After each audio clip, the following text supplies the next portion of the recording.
Hello everyone, Howrah to Benares ব্লগের প্রথম পর্বে তোমাদের সকলকে স্বাগত। তো ঘড়িতে বাজছিল তখন ভোর 5টা। আমি আর সৌভিক রেডি হয়ে গেছিলাম, এখানে আমাদের ব্যাগ বাঁধার কাজ চলছিল। আর সেদিন ছিল হচ্ছে চতুর্থী। তো আমাদের বাড়ির সামনেই এখানে ঠাকুর বানানো হয়, তো ঠাকুরকে প্রণাম করে আমরা যাত্রাটা শুরু করেছিলাম।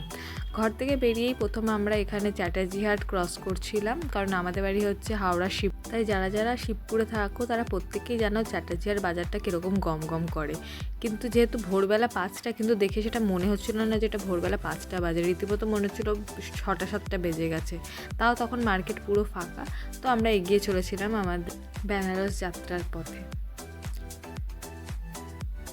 তো এরপর আমরা চলে এসেছিলাম মোটামুটি সাঁতরাগাছি ব্রিজে।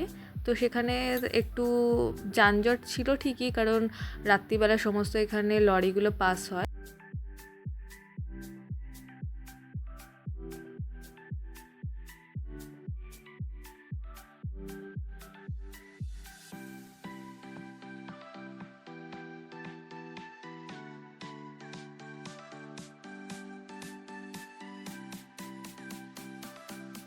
এরপর সোজা চলে এলাম কিছুটা পেট্রোল নিতে, কারণ মোটামুটি ঝাড়খণ্ডে ঢোকার আগে অবধি তো ওয়েস্ট বেঙ্গল, তো ততটা আমাদের একটুখানি পেট্রোলের ব্যবস্থা করে নিতেই হতো। নেক্সট আমরা চাইছিলাম যে ঝাড়খণ্ডে গিয়ে আমরা ফুল ট্যাঙ্ক করে নেব। তো তেল ভরে আবার বেরিয়ে পড়লাম। এখানে দেখো রীতিমতো তখনই কীরকম কুয়াশা পড়ে গেছে, চারিদিকে অলরেডি ধোঁয়াশা ধোঁয়াশা মতো অবস্থা, তার মধ্যে দিয়ে হালকা করে সূর্য উঠছে, মানে ভিউটা দারুণ ছিল। তো আমাদের সাথে সাথে তোমরাও এনজয় করো এই ভিউটা।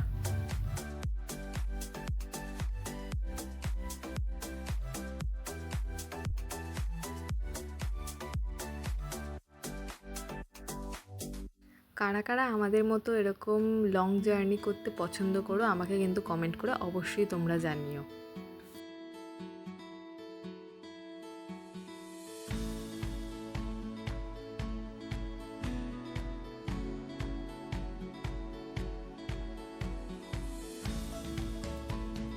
রাস্তা দেখো একদম পুরো চারিদিকে ফাঁকা, কোথাও কোনো গাড়ি নেই, আর আমাদের গাড়িটি শুধু ছুটে চলেছে। যাত্রাপথের এই পুরো ভিডিওটি আমি আমার মোবাইলে করেছি, তাই যদি কিছু ভুল ত্রুটি হয়ে থাকে তোমরা ক্ষমা করে দিও, কারণ আমি এরকম ভিডিও এই ফার্স্ট টাইম করছি। এর আগে শর্টস করেছি ঠিকই, কিন্তু এরকম লং ভিডিও ফার্স্ট টাইম করছি।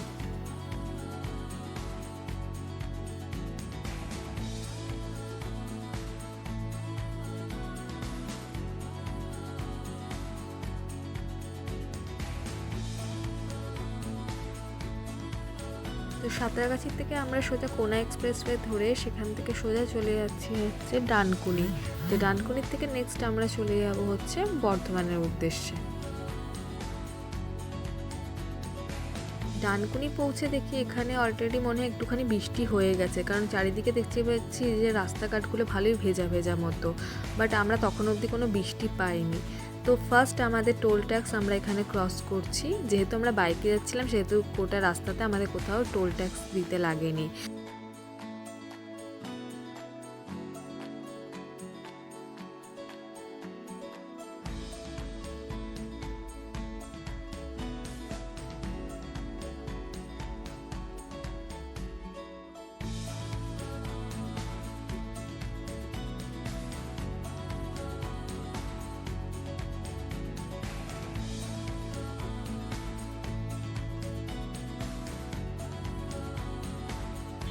ডানকুনি ছাড়ার পরে কিছুটা এগিয়ে গিয়ে দেখি কী অবস্থা, রাস্তা এত পুরো মেঘে মেঘ, মানে আমরা সামনে কিচ্ছু দেখতে পাচ্ছিলাম না। যত এগিয়ে চলেছি তত মনে হচ্ছে আমরা আরও মেঘের দেশে চলে যাচ্ছি, চারিদিকে কিচ্ছু দেখা যাচ্ছে না যে সামনে থেকে কোন গাড়িটা আসছে। এভাবে পুরো মনে হচ্ছিল যেন আমরা দার্জিলিং সফরে বেরিয়ে পড়েছি। দেখ চারিদিকে খালি মেঘ আর মেঘ, আর সৌভিক বলছে ওর হেলমেটটা পুরো ব্লার হয়ে গেছে, ও কিচ্ছু দেখতে পাচ্ছে না।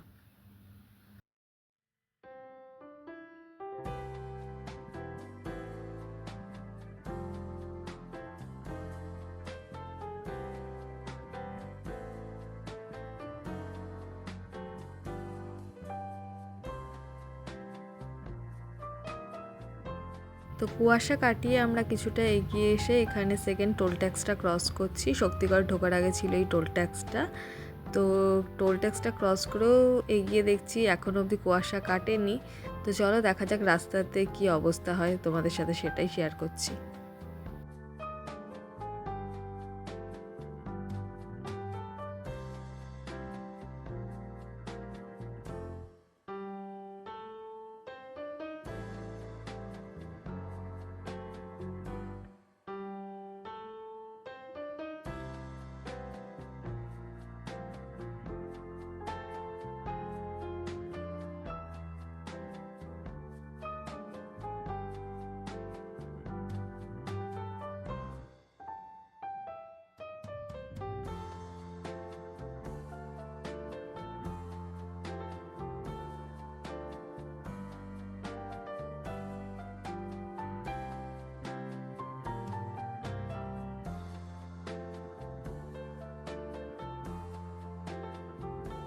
তো চলতে চলতে আমরা শক্তিগড় পৌঁছে গেছিলাম। শক্তিগড়ে এসে ঘাটটাতে একটুখানি গাড়িটাকে স্ট্যান্ড করা হলো, গাড়িটাতে একটুখানি জল টল দেওয়া হলো, আর আমরা দুজনেও একটুখানি ফ্রেশ হলাম। দেন একটুখানি ব্রেকফাস্ট করে নিয়ে আবার বেরিয়ে পড়লাম আমাদের যাত্রার উদ্দেশ্যে।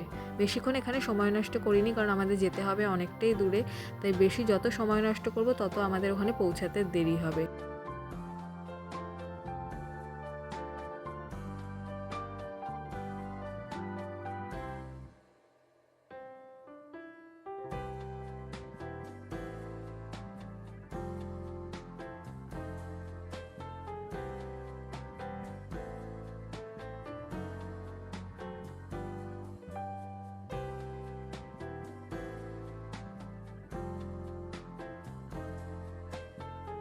শক্তিগড়টা যেহেতু পূর্ব বর্ধমানের মধ্যে পড়ে, তো এখানে যেহেতু চাল উৎপাদন প্রচুর পরিমাণে হয়, সেজন্য আমরা রাস্তায় যেতে যেতে প্রচুর রাইস মিল দেখেছিলাম।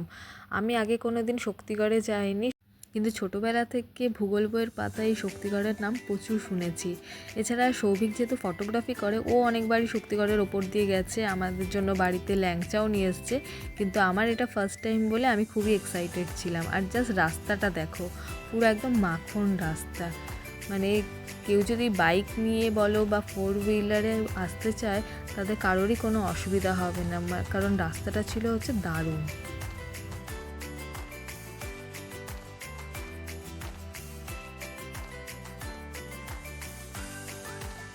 তোমরা হয়তো অনেকেই ভাবছো যে এটা আমাদের ফার্স্ট রাইড, কিন্তু সেটা নয়। এর আগেও আমরা একটা পুরুলিয়া ট্রিপ করেছিলাম, তখন আমাদের সাথে ছিল আরও 4 জন বন্ধু।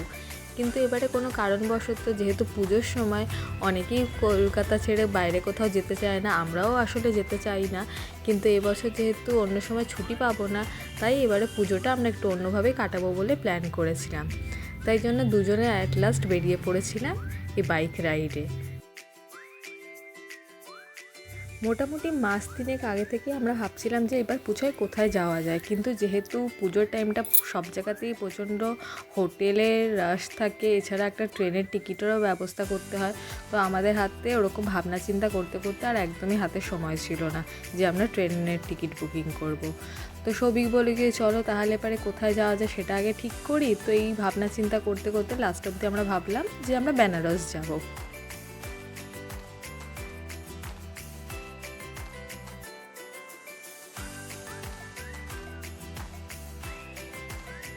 তো সেই মতো সমস্ত কিছু প্ল্যান করা হলো। চলো তোমাদের সাথে গল্প করতে করতে আমরা মোটামুটি দেখতেই পাচ্ছ যে 3 নাম্বার টোল ট্যাক্স ক্রস করছি। এরপরেই আমরা দুর্গাপুরে ঢুকে যাব।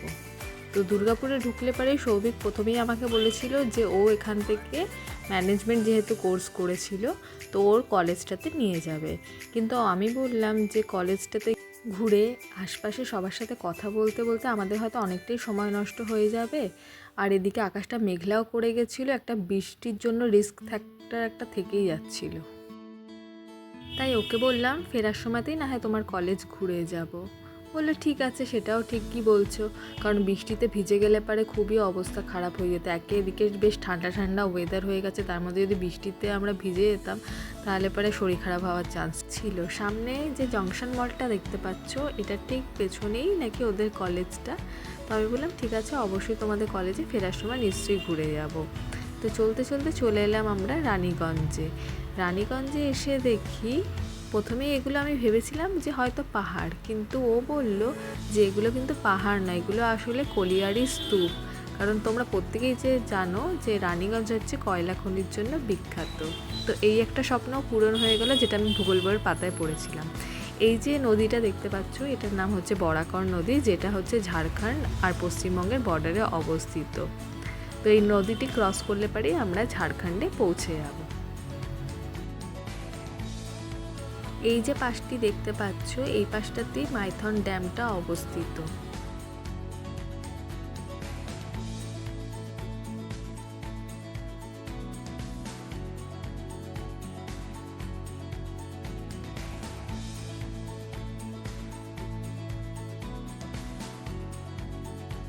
যেহেতু এই জার্নিটা ছিল অনেকটাই লং, তাই আমরা ভেবেছিলাম আমরা প্রথম দিনটা বুদ্ধগয়াতে স্টে করব। তো ঝাড়খণ্ডে ঢুকেই আমাদের প্রথম কাজ হবে আমাদের ফুল ট্যাঙ্ক পেট্রোল ভরে নেওয়া গাড়িতে।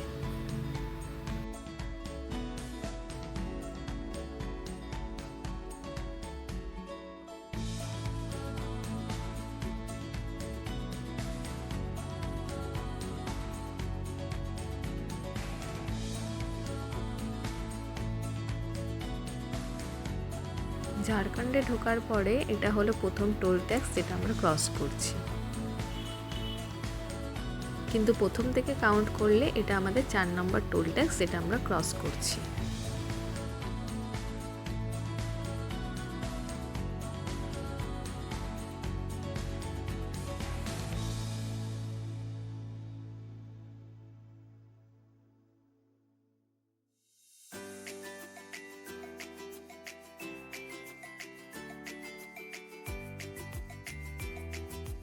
তোমরা প্রত্যেকেই হয়তো জানো যে ঝাড়খণ্ডে পেট্রোলের দাম অনেকটাই কম আমাদের পশ্চিমবঙ্গের তুলনায়, তাই প্রথমেই বলেছিলাম যে আমরা ঝাড়খণ্ডে ঢুকে ফুল ট্যাঙ্ক করে নেব। তো সেই মতো আমরা এখান থেকে ফুল ট্যাঙ্ক করে নিলাম। আর তোমরা এখানে দেখতেই পাচ্ছ যে এখানে লিটারের দাম কতটাই কম। তো পেট্রোল ভরে আমরা আবার ফুল স্পিডে আমাদের যাত্রা শুরু করলাম। ঝাড়খণ্ডে আমি এর আগেও একবার এসেছিলাম ছোটোবেলায়, তবে সেটা একটা ট্রেন জার্নির মাধ্যমে এসেছিলাম। এভাবে বাইক জার্নি কোনোদিন করতে পারবো সেটা স্বপ্নতেও ভাবিনি। তার জন্য মেনি মেনি থ্যাঙ্কস অবশ্যই জানাতে হবে সৌভিককে।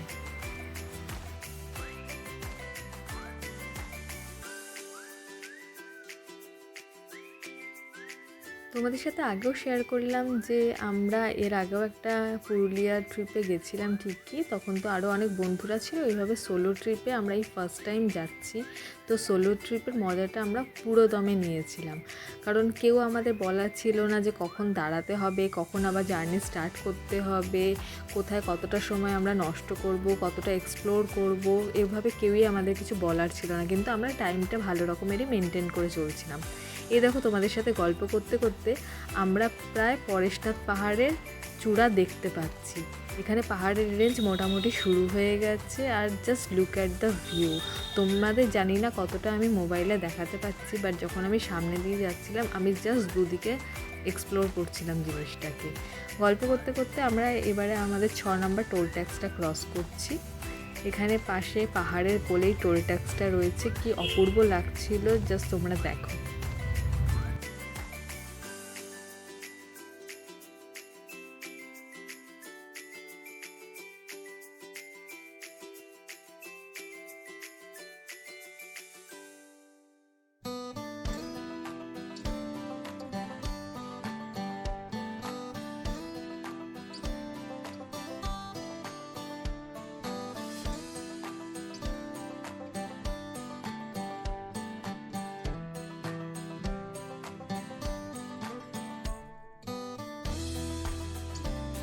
অনেকেই আমাকে বলছিল তোরা এতটা লং জার্নি করতে পারবি না। আমি নিজেও শিওর ছিলাম না যে আমি এতটা লং জার্নি করতে পারবো কি না, কারণ আগের দিনই অফিস করেছি, রাতে খুব একটা রেস্ট পাইনি, কারণ ভোরবেলা 5টায় বেরোনোর ছিল, তাই সেভাবে রেস্ট নেওয়া হয়নি। কিন্তু আমাদের জার্নিটা যেহেতু এতটা স্মুথ ছিল আর রাস্তাঘাট এতটাই সুন্দর যে জার্নিটাতে একটুও আমরা কোনোরকম কোনো কষ্ট পাইনি। হ্যাঁ, মাঝে মধ্যে একটুখানি বৃষ্টি হয়েছিলো, তার জন্য আমাদের একটুখানি থেমে থেমে চলতে হচ্ছিলো ঠিকই, কিন্তু আদারওয়াইজ আমাদের জার্নিটা ছিল খুবই সুন্দর। তোমরা কারা কারা ঝাড়খণ্ডে গেছো আর ঝাড়খণ্ডে কোথায় কোথায় কী কী দেখার জায়গা আছে বা তোমরা কী কী দেখেছো সেটা অবশ্যই আমার সাথে শেয়ার করতে ভুলো না। আর আমাদের এই ভিডিওটি তোমরা কোথা থেকে দেখছো সেটা কিন্তু অবশ্যই কমেন্ট করে জানিও।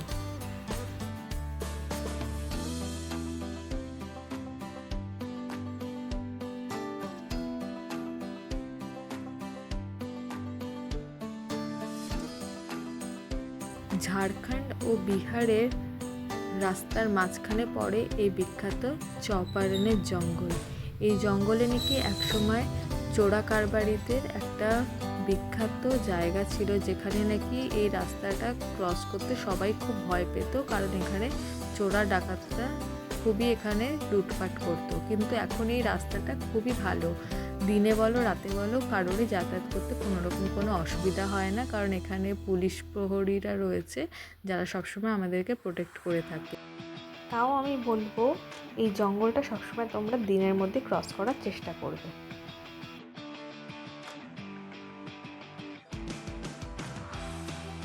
আমরা তো কংক্রিটের দুনিয়ায় থাকি, চারিদিকে শুধু চোখ খুললে পারি বড় বড় অট্টালিকা, যানজট, এইসবের মধ্যে যখন আমরা এরকম খোলামেলা ওয়েদার পাই আর চারিদিকে গাছ, সামনে পাহাড়, স্নিগ্ধ হাওয়া, তখন আমাদের মনটা জাস্ট ফুরফুরে হয়ে ওঠে। আর পুজোর ছুটির আমেজটা তো অন্য রকমই ছিল, কারণ আমরা হয়তো পশ্চিমবঙ্গ ছেড়ে ঝাড়খণ্ডে চলে এসেছিলাম ঠিকই, কিন্তু চারিদিকে কাশফুল আমরা ভালোই দেখতে পাচ্ছিলাম। আর কিছু কিছু জায়গায় বেশ প্যান্ডেলও হয়েছিল। হ্যাঁ, পশ্চিমবঙ্গের মতো অতটা বড় প্যান্ডেল না হলেও আমরা ছোটো ছোটো প্যান্ডেল রাস্তাঘাটে প্রচুর দেখতে পেয়েছি। সামনে কিছু রাইডারদের দেখতে পেলাম, যারা হয়তো আমাদের থেকেও আরও অনেক দূরে যাচ্ছে, কারণ তাদের প্রোটেকশন দেখেই বোঝা যাচ্ছে যে তারা হয়তো অনেকটাই দূরে যাচ্ছে। তো বেশ ভালো লাগলো যাত্রাপথে এরকম যদি আরও 2-4জনকে দেখা যায় তাহলে পরে খুবই ভালো লাগে। এভাবে তাই ওদেরকে আমরা ফলো করতে করতে কিছুটা রাস্তা যাচ্ছিলাম, যে তাদের সাথে যদি কথা বলা যায় তাহলে ওদের জিজ্ঞেস করতাম যে তোমরা কোথায় যাচ্ছ, তোমাদের কীরকম কী প্ল্যান। আমাদের প্ল্যানটা হয়তো ওদের সাথে শেয়ার করতাম।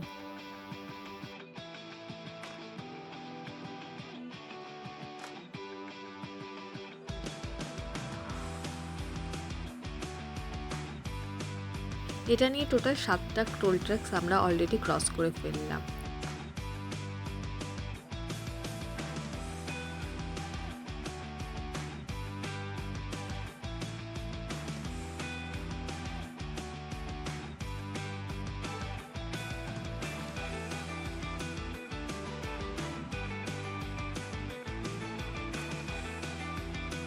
এই নদীটার নাম কি আমি সঠিক বলতে পারবো না, তবে নদীটায় দেখছিলাম যে জলের থেকে চড়ার পরিমাণটা বেশি, সেই জন্য নদীটা খুবই একদম ন্যারো অবস্থা হয়ে গেছে। তো নদীটার নাম যদি কেউ জেনে থাকো আমাকে কাইন্ডলি একটুখানি কমেন্ট করে জানিও, কারণ আমি তো ঠিক জানি না, সেই জন্য তোমাদের সাথে শেয়ার করতে পারলাম না।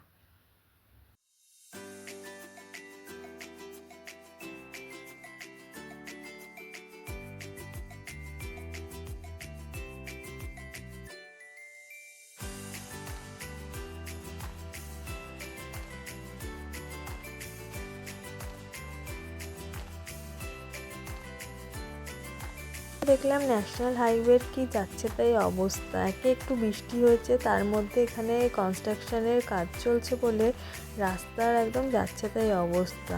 আমি ভেবেছিলাম আমাদের হয়তো কল্যাণী এক্সপ্রেসওয়েতে এরকম অবস্থা, যেহেতু মানে লাইনটা চওড়া হচ্ছে দেখে, কিন্তু এখানে এসে দেখলাম সমস্ত জায়গাতেই লাইন চওড়া হচ্ছে দেখে এরকম নাজেহাল অবস্থায় প্রত্যেকটা মানুষের হয়ে যাচ্ছে।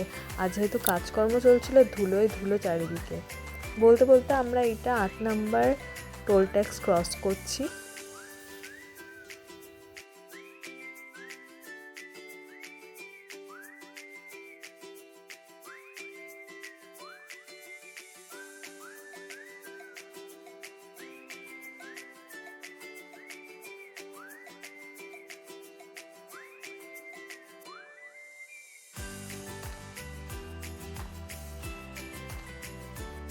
এই নদীটারও কী নাম আমি ঠিক জানি না, তবে এই নদীটারও সেম অবস্থায় দেখছি যে চড়া পড়ে গেছে, ওই জন্য জলের থেকে বেশি বালির পরিমাণ।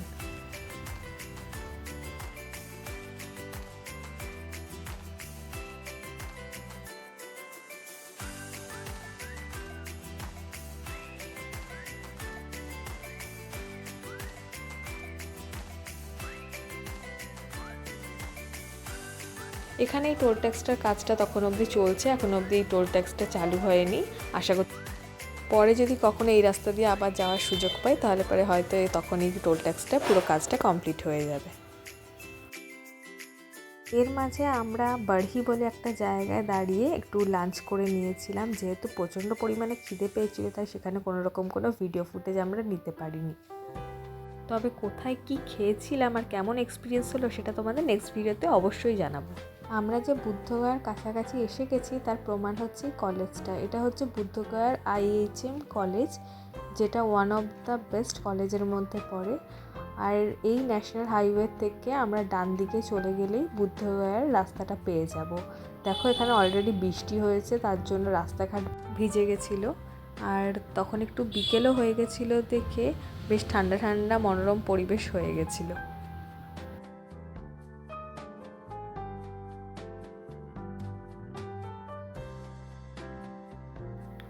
ব্যাস এবার ডান দিকে আমরা টার্ন নেব, ডান দিকে টার্ন নিয়ে সোজা গেলে পারি বুদ্ধগয়ার রাস্তায় আমরা পৌঁছে যাব।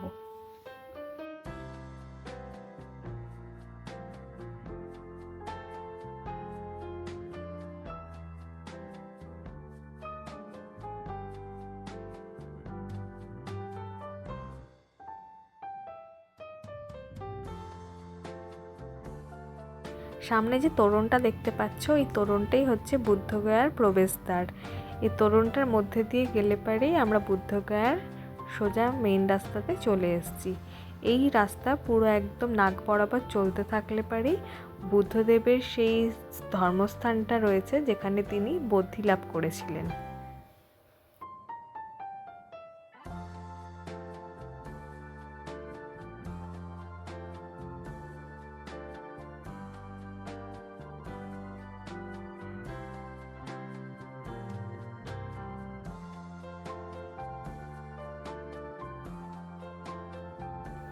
এইটা হচ্ছে বুদ্ধগয়ার একটা সাংস্কৃতিক কেন্দ্র, যেখানে কোনো রকম কোনো প্রোগ্রাম হলে পারে এখানে সাংস্কৃতিক কলা কেন্দ্রের মধ্যে এই প্রোগ্রামগুলো হয়ে থাকে।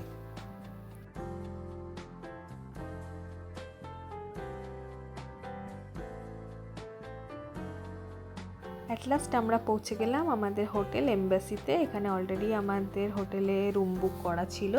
ঘড়িতে তখন বাজে বিকেল 5টা। আমাদের হোটেলটা ছিল একদম মেন রাস্তার পাশেই। তো চলো এন্ট্রি করা যাক এবার। তো এন্ট্রিতে সৌভিক এখানে ফর্ম ফিল আপ করছিল, আর আমি তো অ্যাজ ইউজুয়াল এখানে ভিডিও করছিলাম। আমাদের দাদাটা বললো যে ঠিক আছে, আপনার বাইক নিয়ে কোনো রকম কোনো চিন্তা করতে হবে না, এখানে সিসিটিভি রয়েছে, আপনাদের গাড়ি বাইরে থাকলে কোনো রকম কোনো প্রবলেম হবে না। রুমে গিয়ে কিছুটা রেস্ট করে ফ্রেশ হয়ে আমরা বিকেলে বেরিয়ে পড়েছিলাম। রাতের ডিনারটা করব দেখে তাড়াতাড়ি করে খেয়ে দিয়ে শুয়ে পড়বো, কারণ নেক্সট দিন আবার আমাদের বেরোতে হবে। তো এখানে হোটেলের প্রাইসটা একটু বেশি ছিল দেখে আমরা বাইরে গিয়ে আমাদের খাবার ব্যবস্থা করছিলাম। নেক্সট ডে দেখা হচ্ছে তোমাদের সাথে আর একটা ব্লগ নিয়ে। অবশ্যই সাথে থেকো, পাশে থেকো।